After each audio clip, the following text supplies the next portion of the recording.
അമിത്ഷായുടെ രാജി തന്നെയാണ് ഇന്ത്യ മുന്നണി ആവശ്യപ്പെട്ടിരിക്കുന്നത്. കഴിഞ്ഞ ലോക്സഭാ തെരഞ്ഞെടുപ്പിൽ സംവിധാൻ ഖത്രേ മേം ഹേ എന്ന മുദ്രാവാക്യമാണ് വലിയ തോതിൽ ഉത്തരേന്ത്യയിൽ പ്രത്യേകിച്ച് ദലിത് സമൂഹങ്ങൾക്കിടയിൽ റിഫ്ലക്ട് ചെയ്യുകയും അപ്രതീക്ഷിതമായൊരു ടേൺ കഴിഞ്ഞ ലോക്സഭാ തെരഞ്ഞെടുപ്പിൽ ഉണ്ടാക്കുകയും ഇന്ത്യ മുന്നണിക്ക് അനുകൂലമായി പലയിടത്തും കാര്യങ്ങൾ വരികയും ചെയ്തത്.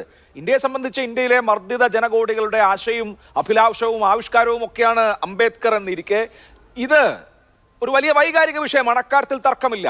ഏത് എക്സ്റ്റെന്റ് വരെ ഇപ്പോൾ രാജ്യം എന്ന ആവശ്യം ഉന്നയിച്ചിട്ടുണ്ടല്ലോ, ഏത് എക്സ്റ്റെന്റ് വരെ ഇന്ത്യ മുന്നണി ഇക്കാര്യത്തിൽ മുന്നോട്ട് പോകും? അല്ല, തീർച്ചയായിട്ടും അങ്ങേയറ്റം മുൻപോട്ട് പോകും. ഒരു കാര്യം അഭിലാഷ് ശ്രദ്ധിച്ചോ എന്നറിയില്ല, ശൈത്യകാല സമ്മേളനം ആരംഭിക്കുന്ന സന്ദർഭത്തിൽ ഇന്ത്യ ബ്ലോക്കിൽ അനൈക്യമാണ് എന്ന വാർത്തയാണ് പരന്നിരുന്നത്. അതിന് ഉപോത്ബലകമായ ചില സംഭവ വികാസങ്ങളും ഉണ്ടായിരുന്നു എന്നതും യാഥാർത്ഥ്യമാണ്. പക്ഷേ പാർലമെന്റിന്റെ അവസാനത്തിലേക്ക് എത്തുമ്പോൾ BJPയുടെ ജനാധിപത്യ വിരുദ്ധ നിലപാടുകൾ പ്രതിപക്ഷ അനൈക്യത്തെ ഇല്ലാതാക്കി, കൂടുതൽ ഐക്യമുണ്ടാക്കി. രണ്ട് കാര്യങ്ങളിൽ ഇപ്പോൾ രാജ്യസഭയിൽ ഉപാധ്യക്ഷനെതിരായിട്ടുള്ള നോ കോൺഫിഡൻസ് മോഷൻ വ്യത്യസ്ത അഭിപ്രായം പ്രകടിപ്പിച്ചിരുന്ന എല്ലാവരും അക്കാര്യത്തിൽ ഒന്നിച്ചു. ഇനി നമ്മുടെ അംബേദ്കറുടെ കാര്യം വന്നപ്പോൾ അമിത്ഷായുടെ പരാമർശം പിൻവലിക്കണം, അമിത്ഷാ രാജിവെക്കണമെന്ന കാര്യത്തിൽ ഇന്ത്യ ബ്ലോക്കിലെ മുഴുവൻ പേരും ഒന്നിച്ചു. മാത്രമല്ല YSRCP ഇന്ന് പ്രതിഷേധിക്കാൻ രാജ്യസഭയിലെല്ലാം ഞങ്ങളോടൊപ്പം നടുത്തളത്തിനടുത്ത് വരെ എത്തിയിട്ടുള്ളതാണ് YSRCP. അപ്പോൾ എല്ലാവരും, ആർക്കും യോജിക്കാനാകുന്നില്ല. BJP ഇന്ത്യൻ രാഷ്ട്രീയത്തിൽ ഒറ്റപ്പെട്ടു പോവാണ്. ഇവിടെ BJPയുടെ പ്രതിനിധി വളരെ രസകരമായി പറഞ്ഞു, ഈ മനുസ്മൃതി ഏതാണ്, ഞാൻ കണ്ടിട്ട് പോലുമില്ല എന്ന് അദ്ദേഹം പറഞ്ഞു. പിന്നെ അദ്ദേഹം പറഞ്ഞു ഈ ഓർഗനൈസറിനെ അദ്ദേഹം ഡിസോൺ ചെയ്യുന്നത് കണ്ടു, സവർക്കറിനെ അദ്ദേഹം ഡിസോൺ ചെയ്യില്ല എന്ന് ഞാൻ കരുതുകയാണ്. അദ്ദേഹം പറഞ്ഞത് ഓർഗനൈസറിൽ പലരും ലേഖനം എഴുതും, സവർക്കർ മനുസ്മൃതിയിലെ സ്ത്രീകൾ എന്ന അദ്ദേഹത്തിൻ്റെ ഒരു ലേഖനമുണ്ട്. അത് പുസ്തകത്തിനകത്ത് പ്രസിദ്ധീകരിച്ചിട്ടുള്ളതാണ്. ഇന്ത്യയുടെ പുതിയ ഭരണഘടന, ഞാൻ കോട്ട് ചെയ്യാണത്, ഇന്ത്യയുടെ പുതിയ ഭരണഘടനയിൽ ഏറ്റവും മോശമായത് അതിൽ ഭാരതീയമായി ഒന്നുമില്ല എന്നതാണ്. നമ്മുടെ ഹിന്ദു രാഷ്ട്രത്തിന് വേദങ്ങൾക്കു ശേഷം ഏറ്റവും കൂടുതൽ ആരാധിക്കപ്പെടേണ്ടതും പുരാതന കാലം മുതൽ നമ്മുടെ സംസ്കാരം, ആചാരങ്ങൾ, ചിന്തകൾ എന്നിവയുടെ അടിസ്ഥാനമായി മാറിയതുമായ ഗ്രന്ഥമാണ് മനുസ്മൃതി. നൂറ്റാണ്ടുകളായി ഈ പുസ്തകം നമ്മുടെ രാജ്യത്തിൻ്റെ ആത്മീയവും ദൈവികവുമായ മുന്നേറ്റത്തെ ക്രോഡീകരിച്ചു. ഇന്നും കോടിക്കണക്കിന് ഹിന്ദുക്കൾ അവരുടെ ജീവിതത്തിലും ആചാരത്തിലും പിന്തുടരുന്ന നിയമങ്ങൾ മനുസ്മൃതിയെ അടിസ്ഥാനമാക്കിയുള്ളതാണ്. ഇന്ന് മനുസ്മൃതി ഹിന്ദു നിയമമാണ്.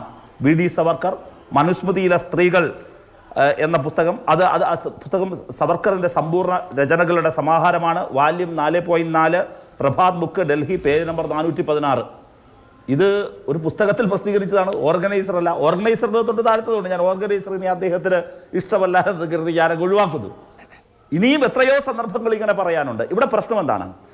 അംബേദ്കർ പല കാര്യങ്ങൾ പറഞ്ഞിരുന്നു. പക്ഷേ ഭരണഘടനാ ശില്പിയായ അംബേദ്കർക്ക് ഇന്ത്യൻ ഭരണഘടനയെ ഒരു മതനിരപേക്ഷ ഭരണഘടനയാക്കി നിർമ്മിച്ചെടുക്കുന്നതിൽ നിർണായകമായ റോളുണ്ടായിരുന്നു.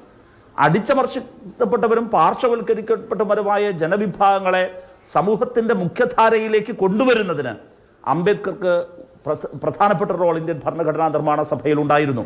തന്നെയുമല്ല, സർവോപരി അംബേദ്കർ ഭരണഘടനയുടെ പ്രധാനപ്പെട്ട കോൺസ്റ്റിറ്റ്യൂഷൻ അസംബ്ലിയിലെ പ്രധാനപ്പെട്ട പദവി വഹിക്കാൻ ഇടയായതു തന്നെ ഒരു പൊളിറ്റിക്കൽ സ്റ്റേറ്റ്മെൻ്റാണ്. നിങ്ങൾ ആലോചിച്ച് നോക്കൂ, ഇപ്പോൾ പോലും ദളിതരുടെ മുഖത്ത് തുപ്പുകയും ദളിതർക്ക് കുടിക്കാൻ വെള്ളം കൊടുക്കാതിരിക്കുകയും ദളിതരെ റോഡിലൂടെ നടത്താൻ, സൈക്കിളിൽ സഞ്ചരിക്കാൻ ഒന്നും ചെയ്യുന്നില്ല. ഈ കാലഘട്ടത്തിൽ പോലും മനുഷ്യൻ ചൊവ്വയിലേക്ക് എത്തുമ്പോൾ പോലും ഇവിടെ ഇപ്പോൾ അതൊന്നും സമ്മതിക്കുന്നില്ല. അപ്പോൾ പശുവിനെ കടത്തിയതിൻ്റെ പേരിൽ, പശുവിനെ കൊന്നതിൻ്റെ പേരിലെല്ലാം തന്നെ ആളുകളെ കൊല്ലാണ്. അപ്പോൾ ഇതിൻ്റെ പേരിൽ ദളിതർ ഇന്നും ആക്രമിക്കപ്പെടുന്ന ഈ നാട്ടിൽ ഇന്ത്യയുടെ ഭരണഘടനാ നിർമ്മാണ വേളയിൽ സ്വാതന്ത്ര്യ ലബ്ധിയുടെ കാലത്ത് അംബേദ്കറെ പോലൊരാൾ ഇന്ത്യൻ ഭരണഘടനാ ശില്പിയായി വരുന്നത് തന്നെ ഒരു വലിയ പൊളിറ്റിക്കൽ സ്റ്റേറ്റ്മെന്റ് ആണ്. അപ്പോൾ യഥാർത്ഥത്തിൽ ഇപ്പോൾ അമിത്ഷായുടെ നാവിലൂടെ പുറത്തു വന്നത് സംഘപരിവാറിൻ്റെ ഉള്ളിൽ അലയടിച്ചു വരുന്ന ദളിത് വിരുദ്ധതയാണ്. അവരുടെ, ഞാനീ പറഞ്ഞ മനുസ്മൃതി മുന്നോട്ട് വെക്കുന്നത്, ഇപ്പോഴും മനുസ്മൃതിക്കപ്പുറമുള്ളൊരു ഭരണഘടനയെ RSS എപ്പോഴെങ്കിലും ഒരിക്കൽ അംഗീകരിച്ചിട്ടില്ല. അപ്പോൾ മനുസ്മൃതിയാണ് അവരിപ്പോഴും കൊണ്ടു നടക്കുന്നത്. ഞാൻ വളരെ കൃത്യമായി പറയുന്നു, ഇന്ത്യൻ പാർലമെന്റിൽ ഇന്ന് കണ്ടുകൊണ്ടിരിക്കുന്നത് മനുസ്മൃതി വേഴ്സസ് ഇന്ത്യൻ കോൺസ്റ്റിറ്റ്യൂഷനാണ്. ഒന്ന്, ഇത് ഞാൻ ഇപ്പോൾ പറയുന്നത് മാത്രമല്ല, നിങ്ങൾ നോക്കൂ, കുറേ കാലമായി ഇന്ത്യൻ ക്യാമ്പസുകളിൽ ഉയരുന്ന മുദ്രാവാക്യം എന്താണ്? മനുവാദ സേ ആസാദി എന്നാണ്.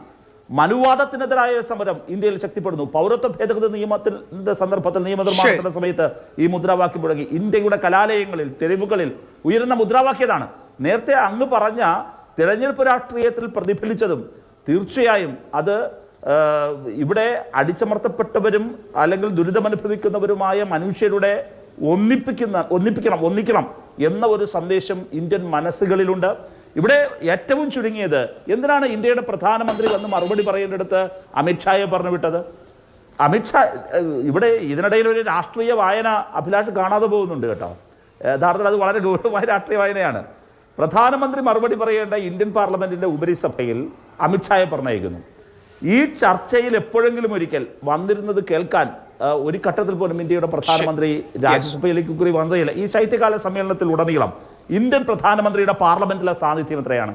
എന്നിട്ട് രാജ്യസഭയിലെ നിർണായകമായൊരു സന്ദർഭത്തിൽ എൻ്റെ പകരക്കാരൻ ഇതാ അമിത്ഷായാണ് എന്നൊരു സ്റ്റേറ്റ്മെന്റാണ് നരേന്ദ്രമോദി. തീർച്ചയായും നിരവധി വിഷയങ്ങൾ ബിജെപിക്കുള്ളിൽ ഇപ്പോൾ കഴിഞ്ഞ ദിവസം തന്നെ യോഗി ആദിത്യനാഥ് തീർച്ചയായും നിരവധി വിഷയങ്ങൾ ഈ അംബേദ്കർ തുടർച്ചയായി ദേശീയ വിഷയങ്ങൾ അഭിപ്രായം പറയാണ്. ശരി.